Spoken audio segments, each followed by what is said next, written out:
Dans cette vidéo, je vous montre comment créer une vidéo virale selon ChatGPT. Et vous n'êtes pas au bout de vos surprises.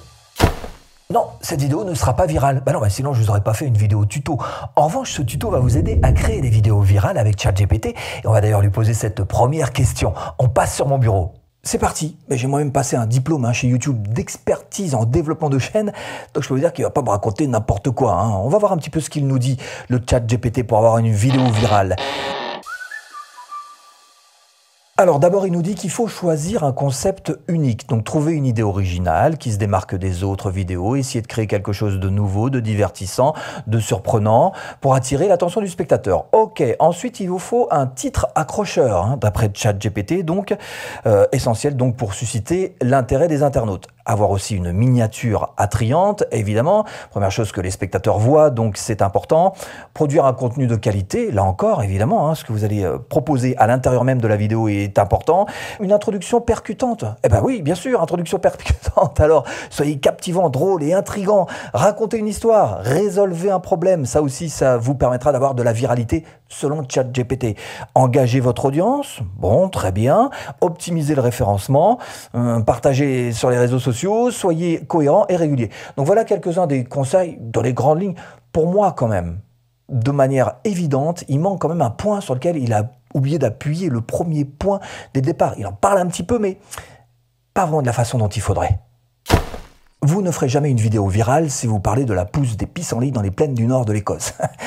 Donc le sujet, ça me paraît quand même quelque chose de primordial. Il aurait dû insister là-dessus, il a parlé un peu des tendances, mais bon, il faut vraiment focaliser, si vous voulez une vidéo virale, sur la thématique de votre vidéo. Donc on va faire comme s'il nous l'avait proposé, le ChatGPT, et on va lui poser la question évidente, comment faire pour trouver un sujet de vidéo qui pourrait être viral, sa réponse.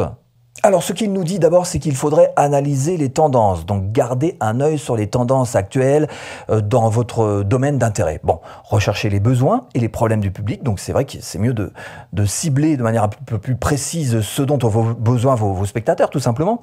Explorer les sujets inhabituels et surprenants, donc faire preuve d'un peu d'originalité selon lui, un peu d'humour et de créativité, là encore c'est évident, on est sur une plateforme de divertissement YouTube, donc oui, il en faut.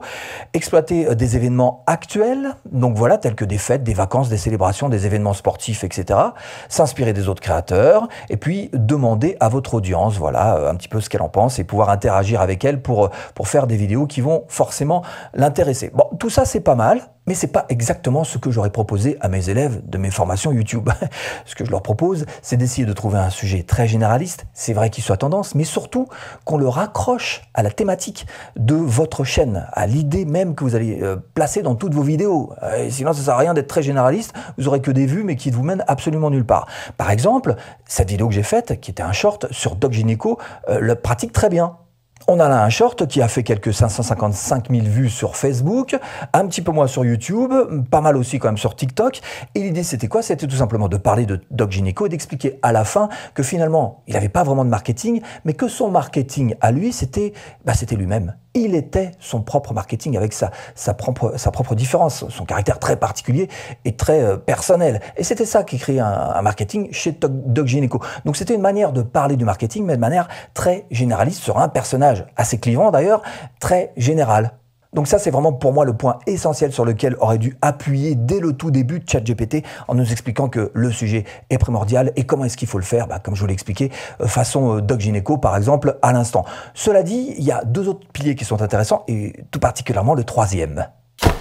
Deuxième pilier particulièrement primordial, c'est de travailler votre accroche. Bon, ça, ChatGPT ne nous l'a pas proposé, mais ça fait rien.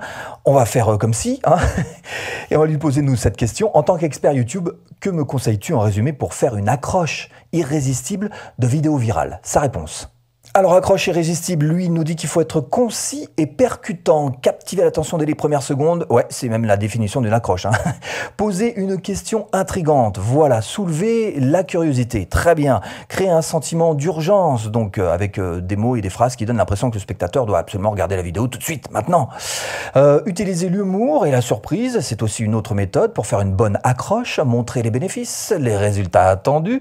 Utiliser des statistiques ou des données surprenantes, créer un contraste ou une opposition, et puis utiliser des mots puissants, émotionnels, comme par exemple époustouflant, étonnant, incroyable, extraordinaire. Soyez authentique et fidèle à votre style, testez et ajustez. Bon, on est pas mal quand même, il y a quelques bons conseils. Cela dit, j'aurais préféré avoir quelque chose d'un petit peu plus concret, quelque chose d'un petit peu plus pragmatique, applicable concrètement. Alors, tiens, par exemple, prenons cet exemple. Qu'est-ce qui vous donne envie de vous offrir un rocher au chocolat? Eh bien, c'est bien l'emballage quand même, hein. Le design, bien sûr, et ce qu'il y a écrit sur l'emballage. Donc le packaging, c'est-à-dire l'emballage visuel, la miniature pour nous, et ce qu'il y a écrit, la marque, hein, pour nous, c'est le titre de la vidéo YouTube. Mais revenons-en à notre rocher. Évidemment, la première bouchée sera déterminante pour savoir si oui ou non vous allez le finir ou pas. La première bouchée pour nous, ce sont les 30 premières secondes s'il s'agit d'une vidéo traditionnelle. Cela dit, si c'est un short, c'est beaucoup plus court évidemment, c'est plutôt les 3 premières secondes. Et ce sont ces secondes-là qui vont déterminer si oui ou non vous allez être consommé, hein, si votre contenu va être consommé. Bon, ça, c'est le deuxième pilier. Cela dit, il y en a un troisième, et je vous rajouterai peut-être un petit bonus même à la fin. Troisième pilier, évidemment, ça va être d'essayer de sortir une vidéo de qualité. Bon, on va voir un petit peu ce qu'il nous propose au niveau de la qualité. Quels sont les critères pour qu'une vidéo YouTube soit considérée comme une vidéo de qualité? On va voir ce qu'il répond. Alors, il nous dit que ce qui est important, c'est la production technique. Assurez-vous que la vidéo soit bien réalisée, équipement de qualité, audio, vidéo, clarté, netteté, c'est pas mal ça. Contenu intéressant et informatif. Proposer un contenu qui suscite l'intérêt et apporte de la valeur au spectateur, très bien, que ce soit divertissant, éduquant, inspirant. Durée adaptée, respectez la durée appropriée pour votre type de contenu. N'en faites pas trop, pas assez, je suppose que c'est ce qu'il dit. Bonne qualité narrative, je vous parlais de storytelling tout à l'heure. Style et esthétique visuel, on rejoint quelque part la production technique. Bonne qualité sonore, là aussi c'est la production technique. Montage fluide, là aussi c'est le technique. Un appel à l'action, évidemment, pour terminer sa vidéo. Un engagement avec le public, pertinence et adaptation à votre public cible. Bah, c'est pas mal du tout ça. Moi j'aurais résumé ça de manière beaucoup plus facile et pragmatique en tous les cas pour vous. Ça aurait été de dire tout simplement, dans un premier temps, la production, évidemment, donc tout ce qui est son, image, décor, tout ce qui est qualité de montage aussi. Je vous rappelle que le montage est là pour servir votre propos et non pas pour faire de l'esbrouf, on est d'accord? Donc tout ça, c'est la qualité technique. Effectivement, c'est important, la qualité de production. Mais cela dit, il y a aussi une qualité de contenu qui est nécessaire. Bon, là, c'est vrai qu'ils nous en parlent de manière assez rapide quand même, mais cela dit, moi, ce que j'aurais aimé, c'est qu'ils nous disent surtout que le remède anti-concurrence, c'est d'être original. Alors, il y a tellement de concurrence que si vous êtes un peu différent, bah, du coup, vous allez vous démarquer. Il faut faire quelque chose d'utile, donc jouer sur la satisfaction intellectuelle, sur la satisfaction émotionnelle, en étant distrayant. Bref, il faut trouver un axe très particulier et très personnel. Bon, cela dit, il y a aussi un quatrième pilier qui me paraît important, je vous l'ai dit tout à l'heure, hein, un petit bonus en plus, hein, et bah, c'est tout de suite. Ouais, effectivement, le plus important, c'est la valeur supplémentaire que vous allez apporter, le facteur X. Alors, on va lui poser la question à ChatGPT. Cette question, d'ailleurs, en quelques points, quelles sont, selon toi, la valeur ajoutée supplémentaire, le facteur X, les plus qu'une vidéo peut avoir pour devenir virale? On va voir ce qu'il nous propose. D'abord, il nous parle d'être original et unique. Très bien. Forte résonance émotionnelle. Ok, très bien aussi, vis-à-vis de votre public. Donc, il y a un retour quelque part d'émotion, que vous suscitiez de l'émotion dans vos vidéos. Impact social ou message puissant. Ça aussi, c'est une bonne attaque.